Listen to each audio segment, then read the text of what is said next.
কোরআন পড়ে পড়ে দোয়া করবে, আল্লাহর কাছেও দোয়া করেন, স্বামীর মাল হেফাজত করেন। ও যুবক বাবারা, তোমার মতো যুবক স্কুলে পড়ে, কলেজে পড়ে, 5 বেলার নামাজ ছাড়ে না, তুমি কেন পারবা না রে বাবা? তোমার মতো যুবকরা আবার পুলিশ বিডিআর এর চাকরি করে, নামাজ ছাড়ে না, তুমি কেন পারবা না রে বাবা? তোমার আমার মতো কত যুবক নদীতে মাছ ধরে, নামাজ ছাড়ে না, তুমি কেন পারবা না? তোমার আমার মতো কত যুবক সন্তান দেন, দিয়ে দেন। আপনাদের এমপি সাহেব আসছেন, থেকে সাহায্য নিব। 1 নাম্বার, যার পিছনে টান নাই, পিছে টান নাই।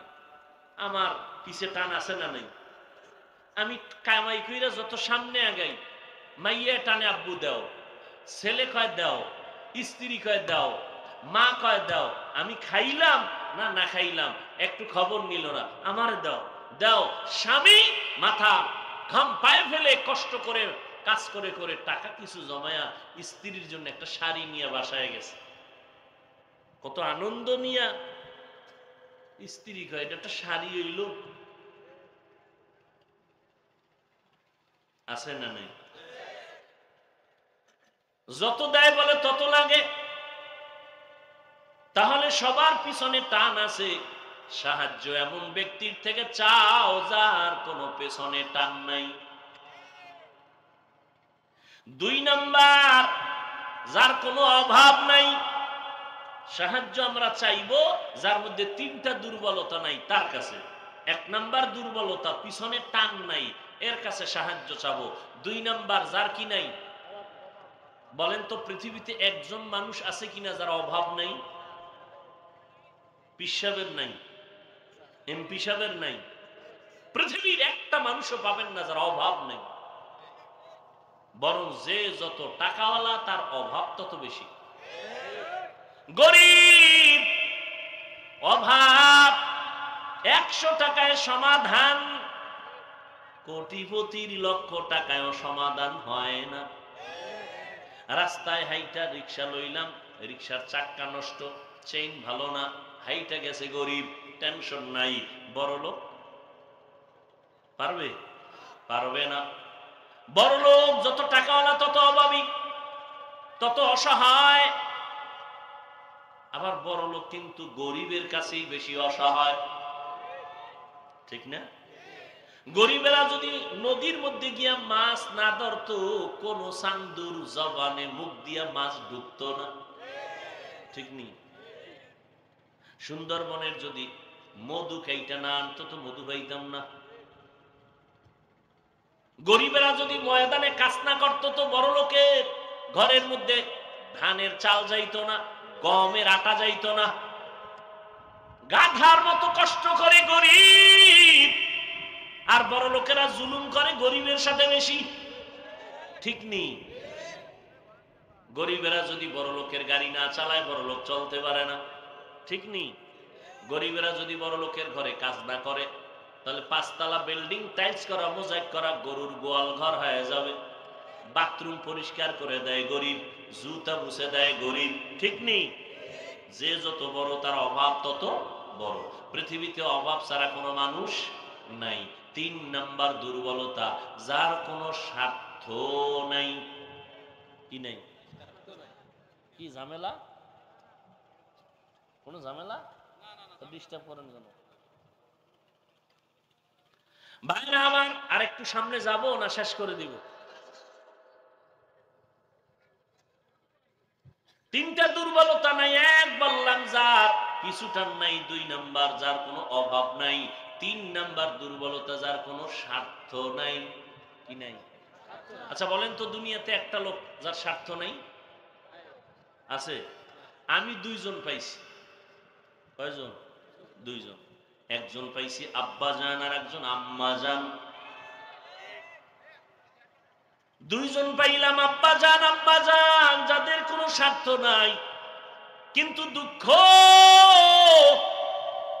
এই জমিনের মধ্যে এই আব্বা আম্মাকেও দেখলাম অনেক ক্ষেত্রে তারাও স্বার্থ ছাড়া কিছু বুঝে না।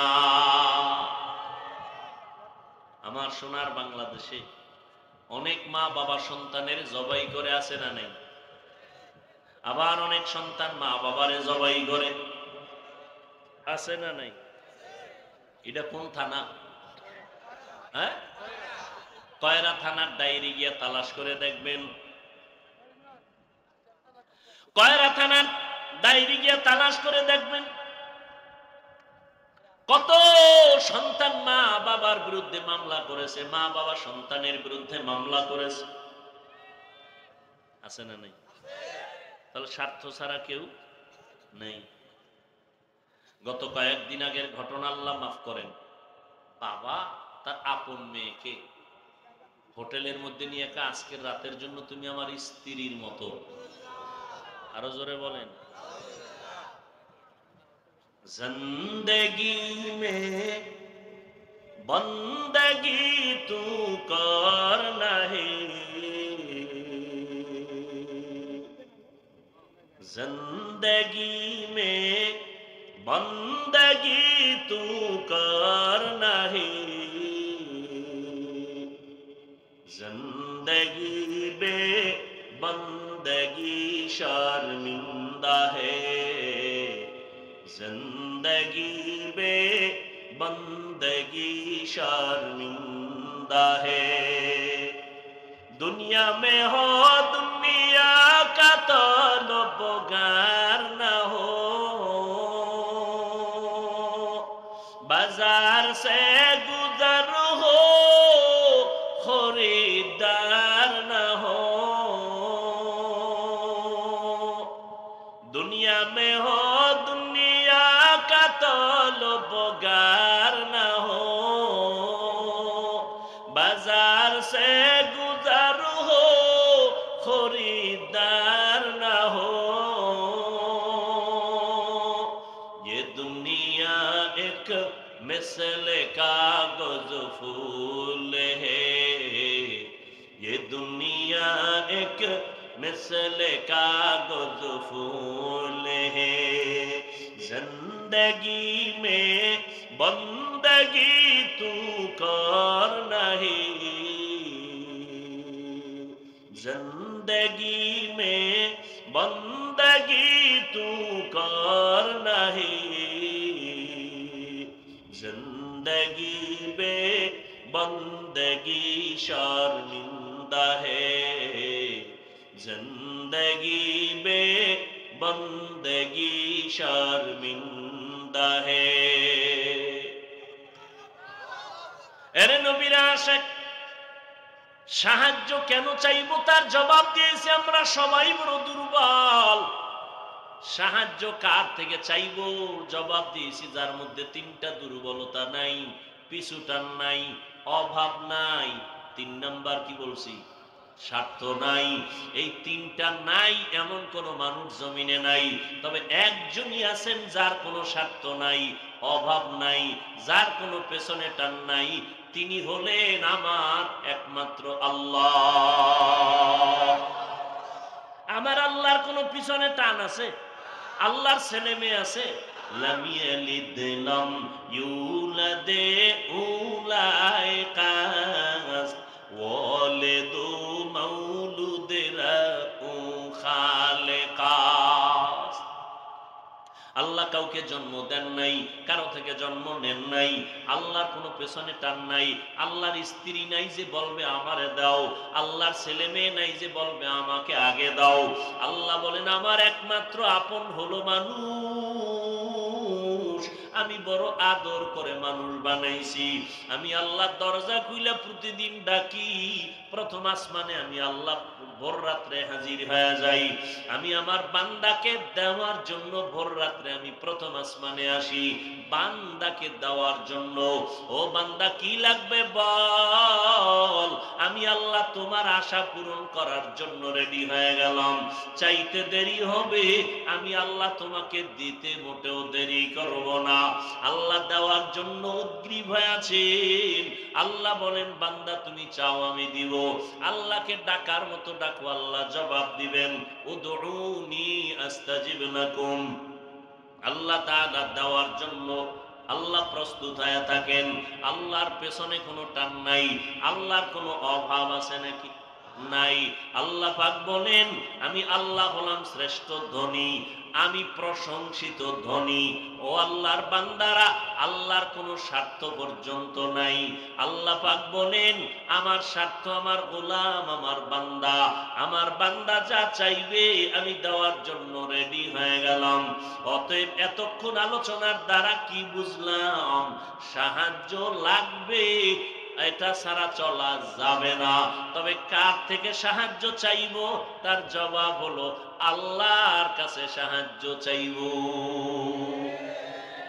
আমার নবীর থেকে দামি কোনো পীর, আমার নবীজির থেকে দামি কোনো মুফতি, কোনো মুহাদ্দিস, কোনো মুফাসসির আছে? কোনো দার্শনিক? কেউ নাই। আমার নবী সমস্ত মাখলুকতের মধ্যে শ্রেষ্ঠ, ঠিক তো? এবার বলেন তো, আমার নবীর হায়াত কত ছিল? 63 বছর হায়াত। আমার নবীর এই হায়াতে নবীর কিছু প্রয়োজন হইলে কার কাছে চাইতেন? আল্লাহর কাছে। আমার নবী যদি আল্লাহর কাছে চাইতে পারেন, আপনার আমার আল্লাহর কাছে চাইতে সমস্যা কোথায়? আল্লাহর কাছে কেন চাইবেন না? যারা আল্লাহর কাছে চাইতে রাজি না তারা বলেন, আমার আল্লাহ কি দিতে পারে না? তাহলে কেন চান না? আল্লাহ কি আপনার পছন্দ হয় না? যদি তাই হয় তো আল্লাহর কাছে কেন চাইবেন না? মাখলুকতের কাছে কেন চাইবেন? ওরে বান্দা, নদীর মাছ না খাইয়া মরে নাই, জঙ্গলের হাজারো প্রাণী না খাইয়া মরে না, উড়ন্ত পাখিরাও না খাইয়া মরে না। আমরা মানুষ বড় দামি, আমরা কেন না খাইয়া কষ্ট পাবো? বরং আমরা তো সবার থেকে রিজিক আগে পাবো। বনি ইসরাইল, মুসা নবীর উম্মত, ঈসা নবীর উম্মত, আসমান থেকে ডাইরেক্ট খানা আল্লাহ পাঠাইতেন। সন্ধ্যাবেলা দেখতো জমিনের মধ্যে বৃষ্টির মতো হালুয়া পড়ে আছে, আর পাখির বুনা গোশত জমিনে পড়ছে। আল্লাহ কয়, মুসা, আপনার উম্মত কিন্তু চালাক বেশি, আমি ডেলি যেই খানা দেই যেন ডেলি খেয়ে ফেলে, কালকের জন্য যেন রেখে না দেয়। চালাকি করলে খানা বন্ধ হয়ে যাবে। উম্মতেরা খানা পাইয়া মজা লাগছে, চিন্তা করছে পরে পাই আর না পাই, কিছু খাইয়া আগামী কালকের জন্য রাইখা দিছে। আসমান থেকে আসা বন্ধ হয়ে গেছে। রহমতের নবী বলেন, মুসা নবীর উম্মত বনি ইসরাইল যদি চালাকি না করত, আমার উম্মতেরা কিয়ামত পর্যন্ত ডাইরেক্ট আসমানের খানা পাইতো। আল্লাহ আসমান থেকে খানা দিতেন। আল্লাহর কাছে সাহায্য চাইও। এখন অনেকে বলে, অনেক চাইছি আল্লাহ দেয় না, এই জন্য চাওয়া বন্ধ করে দিছি। আল্লাহর কাছে অনেক চাইছি, দেয় না। ও আল্লাহর বান্দারা কেমনে চাইবেন? আমি শুরুতেই বলেছিলাম, চেয়ারম্যান সাহেবের কাছে যদি কোনো বরাদ্দ চান, নিয়ম আছে না? আল্লাহর কাছে কেমনে চাইবেন? আল্লাহ কয়, দুই জিনিসের মাধ্যমে চাইতে হবে। কয় জিনিস? এক নাম্বার জিনিসের নাম ধৈর্য, দুই নাম্বার হলো নামাজ। আমগোর মধ্যে দোনোটা ফুল আছে, ধৈর্যও নেই, নামাজও নেই। নামাজের মধ্যে নামাজ পড়ে মুসল্লি, 5 ওয়াক্ত নামাজ পড়ে না। পড়ে। এই যে রোজার মাস গেল, কত বরকতের মাস। এখানে এমন আশেকে রসুল আছে, রোজার মাস পাইয়াও রোজা রাখে নাই। কিছু কিছু কুলাঙ্গারেরা বলছে, ঘরের মধ্যে কি ভাতের টান আছে, রোজা রাখবো কেন? আমরা কি ভাতের টানে রোজা রাখছি? আমরা তো আল্লাহর মহব্বতে রোজা রাখছি, ঠিক নেই? আবার একদল আশেকে রসুল এই মাঠে আছে, রোজার মাস রোজা রাখছে, তারাবির নামাজ পড়ে নাই, ভিআইপি মুসলমান নাই। আবার একদল তারাবি পড়ছে ঠিক, পুরা 20 রাকাত পড়ে নাই। আছে না নাই? কেউ আপনি পুরাটা পড়েন না কেন? কয়, ওমরে ফারুক রসুলের সাহাবীর সাথে ঘুমের ভিতরে আমার একটু ঝগড়া লাগছিল। কারণ 20 রাকাত তারাবি হযরত ওমর রাদিয়াল্লাহু তাআলা আনহু সাহাবায়ে কেরামদের মিটিং করিয়া এরপরে সিদ্ধান্ত নিয়ে চালু করেছিলেন মসজিদে নববীতে জামাতের সাথে। ভাইরা আমার, এখানে যে এত মানুষ, খেয়াল করবেন, এত মানুষ, এমন আশেকে রসুল এখানে আছেন। আজকের ফজর পড়ে নাই, জহুর পড়ে নাই, আসর পড়ে নাই, মাগরিব পড়ে নাই, এশাও পড়ে নাই। এরা চিল্লাইতেছে হুজুর বয়ান বাড়ায় কইরেন, দরকারে ফজরও পড়ুন না। কেন কয় নামাজ না পড়লেও আমাদের দিল পরিষ্কার, আমরা গাঁজা খাইলেও কোনো টেনশন নেই, নেশা পান করলেও আমাদের দিল পরিষ্কার। এরে যুবক, কয়দিন আর বাহাদুরি করবি? এমন একটা দিন নাই যুবকের লাশের খবর নাই। পানির নিচে যুবকের লাশ, ঘুমের বিছানায় যুবকের লাশ, গাড়ির চাকার তলে যুবকের লাশ। কয়দিন আর বাহাদুরি করবার বাবা? ও যুবক আল্লাহর গোলাম, তুমিও মুসলমান, আমিও মুসলমান, তোমার আল্লাহ আমার আল্লাহ এক, তোমার নবী আমার নবী এক নাকি আলাদা? তোমার আমার কোরআন, ধর্ম, কালেমা, কাবা সব এক। দুনিয়াতে আসছি সিস্টেমও নাকি আপনারা লঙ্গি পরে আসছিলেন? সিস্টেমও এক। বিদায় বেলা কাফনের কালার হবে তাও নাকি তাবলিগ ওয়ালাদের কাফনের কালার একরকম, চরমনায় ওলাদের কালার আর এক রকম? হ্যাঁ, কে ধনী কে গরিব, কে আলেম কে মূর্খ, কে ইমাম কে মুক্তাদি, কে ডাক্তার কে রোগী, কাফনে ঢুকার পরে সবার বাহাদুরি শেষ। না কাফনের উপরে লেখা থাকবে বড় হুজুরের লাশ, সব একাকার হয়ে যাবে। কাফনের কালারও এক, কবরের সাইজও হবে। কবরে রাখার পরে বিদায় হওয়ার পরে প্রশ্ন হবে তিনটা, তাও এক। আমাকে যেই প্রশ্ন, আপনাকেও সেই প্রশ্ন, বেঈমানেরও সেই প্রশ্ন। প্রশ্ন তিনটা: রবের পরিচয় দাও, ধর্মের পরিচয় দাও, রাহমাতুল লিল আলামিনের পরিচয় দাও। ও যুবক বাবারা, তোমার আমার আল্লাহ এক, নবী এক, কোরআন এক, কাবা এক, ধর্ম এক, কালেমা এক। কিন্তু আজকে বাবা দেখো, আমি টুপি মাথায় না দিলে লজ্জা লাগে। আর তুমি কেমন মুসলমান যে তুমি টুপি মাথায় দিতে লজ্জা লাগে? আমি মসজিদে না ঢুকলে লজ্জা পাই, আর তুমি মসজিদে ঢুকতে লজ্জা পাও। আমি পর্দা না করলে লজ্জা পাই, তুমি পর্দা করতে লজ্জা পাও। আমি মদিনার পোশাক না পরলে লজ্জা লাগে, তুমি মদিনার পোশাক পরতে বড় লজ্জা পাও। আসলে কারণটা কি? আমার আল্লাহর আযাবের ভয় তোমার অন্তরে নাই। সাহাবায়ে কেরাম জান্নাতের টিকেট দুনিয়ায় পাইয়াও মরণ পর্যন্ত কান্না কান্না কান্না। তাদের ইলম কত বেশি, আমল কত সুন্দর, তাকওয়া কত সুন্দর, ইখলাস কত সুন্দর। জান্নাতের গ্যারান্টি পাইয়াও তারা কান্না বন্ধ করেন নাই। তাদের তুলনায় আপনার আমল নাই, ইলম নাই, কোনো ইখলাস নাই। সেই তুলনায় আমগো কান্না করে করে মরিয়া যাওয়ার কথা। অথচ এত বয়ান, তাবলীগ ওয়ালাদের বয়ান, পীর সাহেবদের বয়ান, জুমার দিন খতিব সাহেবদের বয়ান, এরপরও কান্না নাই। যদি কেউ কান্না করে, কিছু নেমো খারামেরা তাকায় তাকায় হাসে আর কয়, দেখ লজ্জা নাই কেমনে কাঁদে। অথচ আল্লাহ কোরআনে বলেন, ফালিয়াজহাকু কালিলাও ওয়ালিয়াবকু কাসীরা, কম হাসো, বেশি বেশি কান্না করো। কান্নার এত দাম, এত ফজিলত।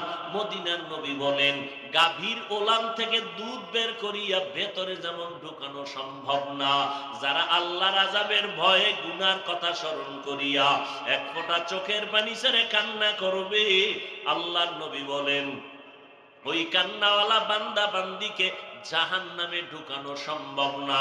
এ যুবকেরা, আমিও তোমার মতো প্যান্ট শার্ট টাই লাগাইয়া দাড়ি কাইটা যদি রাস্তায় মাস্তানি করতাম, কেউ আমারে বাধা দিত না। টুপিটার কারণে মাথায় গরম লাগে, তোমার থেকে কম বুঝি না। দাড়ির কারণে যৌবনের ভাব চলে যায়, তোমার থেকে কম বুঝি না।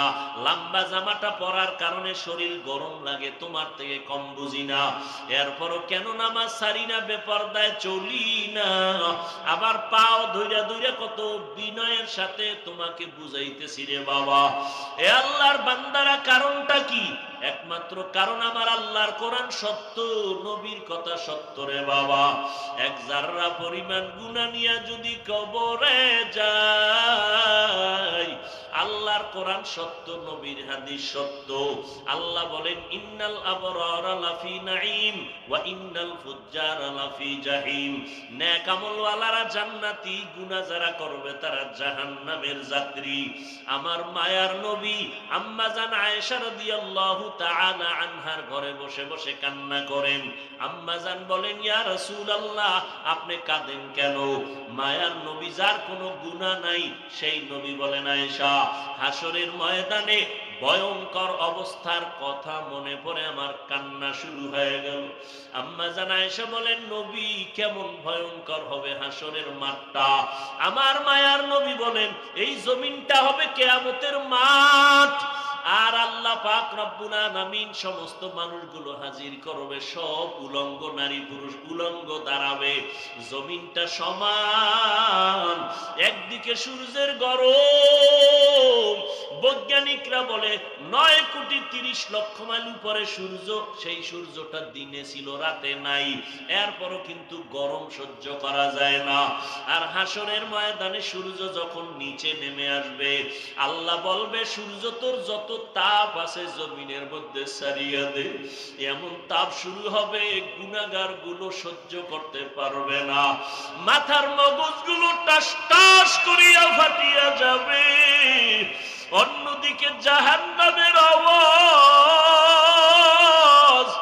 জাহান্নামের আওয়াজ, আল্লাহ পাককে বলবে আল্লাহ গুনাহগার গুলো বেনামাজি গুলো কই, আমার পেটে দাও, আমার পেটে বড় ক্ষুধা, বেনামাজি গুলো আমার পেটের মধ্যে দাও।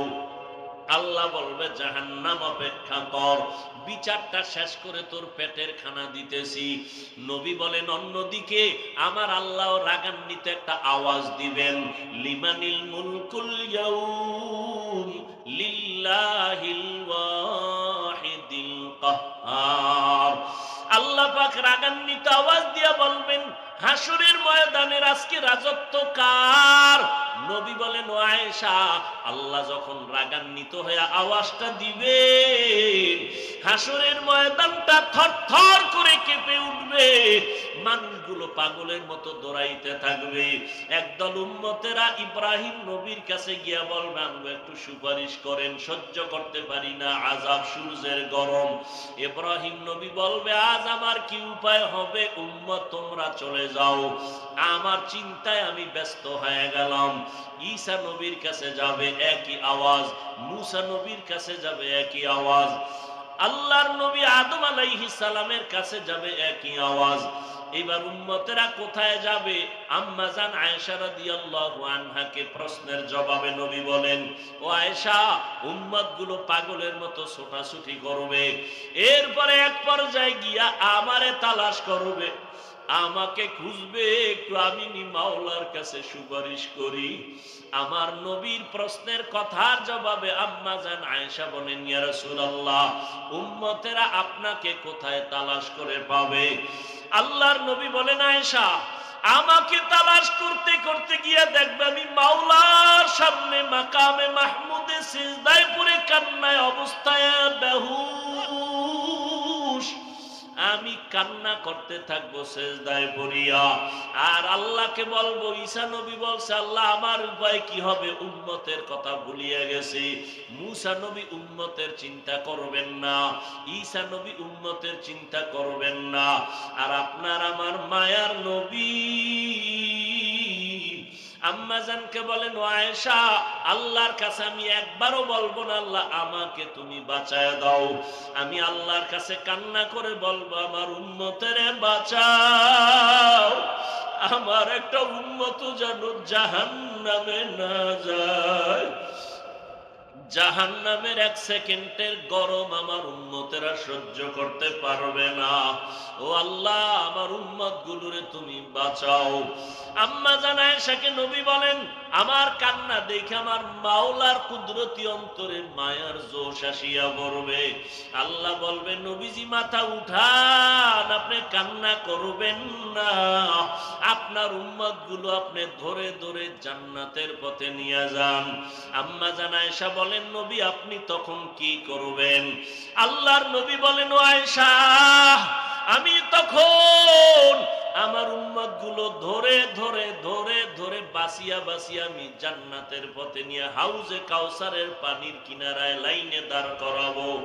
আম্মা জান আয়েশা রাদিয়াল্লাহু আনহা বলেন, ও নবী, কোটি কোটি কোটি মানুষের মধ্যে আপনি কেমনে চিনবেন আপনার উম্মত কারা? মুসা নবীর উম্মত, ঈসা নবীর উম্মত থাকবে, ইব্রাহিম নবীর উম্মতেরা থাকবে, আপনার উম্মত কেমনে চিনবেন? আল্লাহর নবী বলেন, আমার ওই উম্মত যারা 5 বেলার নামাজ ওযু বানাইয়া আদায় করত, কিয়ামতের ময়দানে কোটি মানুষের সামনে আমার উম্মতের ওযুর অংশগুলো নূরের আলোতে ঝলমল করতে থাকবে। আমি আমার উম্মতগুলো ধরে ধরে কাউসারের কিনারায় নিয়ে যাব। হাউজের থেকে আমি নবীর নিজ হাতে আমার উম্মতের পানি পান করায় পিপাসা নিবারণ করব। কিছু উম্মতেরা এখনো বাকি, হঠাৎ মাঝখানে পর্দা পড়ে যাবে। আমি বলবো, ফেরেশতারা পর্দা দিলা কেন? ফেরেশতারা বলবেন, ইয়া রাসূলুল্লাহ, এই উম্মতগুলো দুনিয়ার থেকে আপনি বিদায়ের পরে আপনার সুন্নতের জবাই করেছে, নিজেও নামাজ পড়ে নাই, অন্যেরা নামাজ পড়তো তাও পছন্দ করে নাই, নিজেও পর্দা করে নাই, অন্যেরা পর্দা করতো তাও পছন্দ করে নাই, নিজেরা টুপি পরে নাই, অন্যেরা টুপি পরতো তাও পছন্দ করে নাই, নিজেরাও জিকির করে নাই, অন্যেরা আল্লাহর জিকির করতো তাও পছন্দ করে নাই, নিজেরা পাগড়ি পরে নাই, অন্যরা নবীর পাগড়ি পরতো তাও পছন্দ করে নাই। নবী তখন বলেন, আমি এই কথা শুই না উম্মতের তারাইয়া দিয়া বলবো, সহকান সহকা লিমান গাইয়ারা মিন বাদি। ও উম্মত বেআমল ওয়ালা বেনামাজিরা দূর হইয়া যাও, আমি তোমাদেরকে উম্মত বলে স্বীকার করব না। তখন আমার আল্লাহ বলবেন, ফেরেশতারা এদেরকে ধরিয়া জাহান্নামের শিকল লাগাইয়া বাঁধো, টেনে টেনে জাহান্নামের আগুনের দিকে নিয়ে যাও। ও আমার কলিজার যুবক বাবারা, আমি একবারও কিন্তু চিল্লাইয়া বয়ান করিয়াও বলি নাই, 5 কল্লি টুপি মাথায় দাও, স্কুল ছাড়ো, কলেজ ছাড়িয়া মাদ্রাসায় যাও, না হয় জান্নাত পাইবা না, একবারও কিন্তু বলি নাই। বরং আমি বলে গেলাম, ও যুবক বাবারা, স্কুলে পড়ো বাধা নাই, কলেজে পড়ো বাধা নাই, চাকরি করো বাধা নাই, ব্যবসা করো বাধা নাই, ডাক্তার হও দোয়া করি, ইঞ্জিনিয়ার হও, প্রফেসর হও, তবে আমার অন্তরের দাবি বেয়াদব হইও না। তোমার আচরণে যেন কোনো আলেম কষ্ট না পায়, তোমার ব্যবহারে যেন মা বাবা কষ্ট না পায়, তোমার ব্যবহারে যেন এলাকার মুরব্বীরা কষ্ট না পায়। আল্লাহর কাছে একটা আদর্শ ডাক্তার হওয়ার দোয়া করো, আদর্শবান ইঞ্জিনিয়ার হইয়া জীবনটা ধন্য করো। আর এই আদর্শবান হতে হলে মা বাবার দোয়া ছাড়া আগাইতে পারবা না। যতই বাহাদুরি করি না কেন, ওই মা বাবার চোখের পানি আর দোয়া ছাড়া এই চেয়ারে আমি বসতে পারি নাই। ওই মা বাবার চোখের পানি আর দোয়ার কারণে তুমি পরীক্ষায় ভালো নাম্বার পেয়েছো, ওই মা বাবার চোখের পানি আর দোয়ার কারণে তুমি আজকে টাকার মালিক, বাড়ি গাড়ির মালিক, সম্মানের মালিক। ওই মা বাবার চোখের পানি ছাড়া তুমি সম্মান পাও নাই। ওই মা বাবারে কষ্ট দিও না রে যুবক, ওই মা বাবার দোয়া নিয়ে সামনে আগাও। পেছনে যদি অপরাধ করিয়া থাকো, মনে মনে আমার আল্লাহকে ডাকো আর বলো, হে মালিক, এই ময়দানে আমার মতো গুনাহগার কেউ নাই। আমার গুনার কারণে আমার হাত না পাক, চোখ না পাক, জিহ্বা না পাক, অন্তর না পাক। আমার মা বাবা আপনজনেরা কেউ আমার গুনার খবর জানে না। ও আল্লাহ, কত নামাজ ছাড়লাম, বেপরদায় চললাম, কত গুনাহ করলাম, জবান দিয়ে কত গুনাহ করলাম। আজকে তওবা করতেছি আর নামাজ ছাড়বো না, মা বাবারে কষ্ট দিব না, ওলামায়ে কেরামের বিরোধিতা করে গুনাহগার হব না, নবীজির তরিকা মানিয়া চলবো, মা বাবার দোয়া নিয়ে চলবো, আল্লাহর হুকুম মানিয়া চলবো। হায়াতের মালিক আমার আল্লাহ, রিজিকের মালিক আমার আল্লাহ, সম্মানের মালিক আমার আল্লাহ। ও এলাকার মুসলমানেরা, ও যুবক বাবারা, মা বাবার দোয়া নিয়ে সামনে আগাও। পর্দার আড়ালের মা বোনেরা, আপনারা কত ধন্য নারী, এই স্টেজে কত ছাত্রের মাথায় পাগড়ি দিলাম, তারা কোরআনে হাফেজ হয়ে গেল। এদের মা বাবাদের জীবন কত ধন্য। ও পর্দার আড়ালের আম্মা জানেরা, আপনি একটা সন্তানকে আদর্শ ডাক্তার বানায় যান, কোরআন পড়ায়া ইঞ্জিনিয়ার বানায় যান। আপনার সন্তান আপনি মরিয়া গেল কোরআন পড়ে পড়ে দোয়া করবে, আল্লাহর কাছেও দোয়া করেন, স্বামীর মাল হেফাজত করেন। ও যুবক বাবারা, তোমার মতো যুবক স্কুলে পড়ে, কলেজে পড়ে, 5 বেলার নামাজ ছাড়ে না, তুমি কেন পারবা না রে বাবা? তোমার মতো যুবকরা আবার পুলিশ বিডিআরের চাকরি করে, নামাজ ছাড়ে না, তুমি কেন পারবা না রে বাবা? তোমার আমার মতো কত যুবক নদীতে মাছ ধরে, নামাজ ছাড়ে না, তুমি কেন পারবা না? তোমার আমার মতো কত যুবক সন্তান দেন, দিয়ে দেন। আপনাদের এমপি সাহেব আসছেন,